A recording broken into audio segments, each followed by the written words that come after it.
Hello friends, આજે આપણે થોડી અલગ રીતે મગની છૂટી દાળ બનાવીશું જે એકદમ ટેસ્ટી બનશે. અને આ દાળ દરેકના ઘરમાં કેરીના રસ સાથે સર્વ થતી જ હોય છે. તો તેના માટે મેં અહીં અડધો કપ મગની મોગર દાળ લીધી હતી, જેને 2 થી 3 પાણીથી ધોઈ 1 કલાક માટે પલાળી દીધી હતી. દાળ અત્યારે સરસ પલળી ગઈ છે. હવે આપણે એક વાસણમાં 2 મોટી ચમચી જેટલું તેલ ગરમ કરી લઈશું. તેલ ગરમ થાય એટલે તેમાં અડધી ચમચી જીરું સાથે 5 ચમચી જેટલી હિંગ નાખીશું. સાથે થોડા લીમડાના પત્તા અને અહીં મેં 1 ચમચી આદુ મરચાં લસણની પેસ્ટ લીધી છે. તો તેના માટે મેં 4 કળી લસણ, 1 નાનો ટુકડો આદુ અને 1 લીલું મરચું લઈને ખાંડણીમાં અધકચરું આ રીતે ખાંડી લીધું છે. તો એ લઈ લેશું અને આ પેસ્ટને આપણે થોડીવાર માટે સાંતળી લેવાની છે, જેથી તેની કચાશ દૂર થઈ જાય. તો આ રીતે લસણનો વઘાર કરવાથી દાળનો ટેસ્ટ બહુ જ સરસ આવે છે.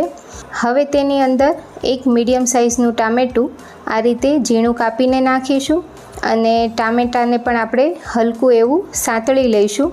ટામેટું સાવ ગળી જાય તેટલું નથી સાંતળવાનું. હવે તેમાં સ્વાદ પ્રમાણે મીઠું નાખીશું, સાથે અડધી ચમચી જેટલો હળદર પાવડર અને તેને પણ સરસ મિક્સ કરી લઈશું. તો ટામેટું નાખવાથી દાળ એકદમ સરસ ટેસ્ટી બનશે, સાથે દાળ છૂટી રહેશે અને થોડી લચકા જેવી પણ બનશે. તો હવે આપણે તેની અંદર તૈયાર કરેલી દાળ નાખીશું. તો દાળમાંથી મેં બધું જ પાણી નિતારી લીધું હતું. હવે બધી જ દાળ તેમાં એડ કરી દઈશું અને બધું જ પહેલાં સરસ મિક્સ કરી લેવાનું છે. આ સ્ટેજ પર આપણે પાણી બિલકુલ નથી એડ કરવાનું અને દાળને ઢાંકીને 2 થી 3 મિનિટ જેવું કૂક કરી લઈશું. 2 થી 3 મિનિટ પછી જોઈ શકાય છે કે ટામેટાનું જે પાણી હતું એ બધું જ બળી ગયું છે અને દાળ થોડી કોરી લાગી રહી છે.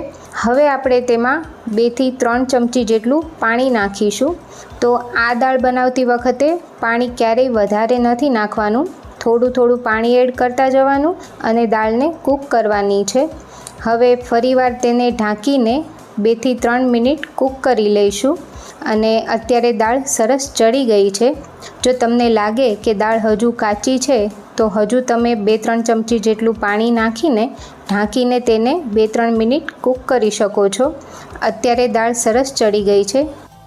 જોઈ શકાય છે કે દાળ સરસ આ રીતે કૂક થઈ ગઈ છે. હવે લાસ્ટમાં તેમાં ફરી આપણે 2 ચમચી જેટલું પાણી નાખીશું અને સાથે અડધી ચમચી ધાણા જીરું પાવડર અને અડધી ચમચી લાલ મરચું પાવડર નાખીને બધું જ સરસ મિક્સ કરી દઈશું.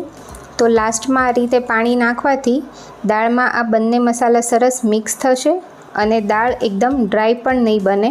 તો હવે 1 મિનિટ આપણે મસાલાને કૂક કરી લઈશું અને એ પછી દાળ એકદમ સરસ તૈયાર છે.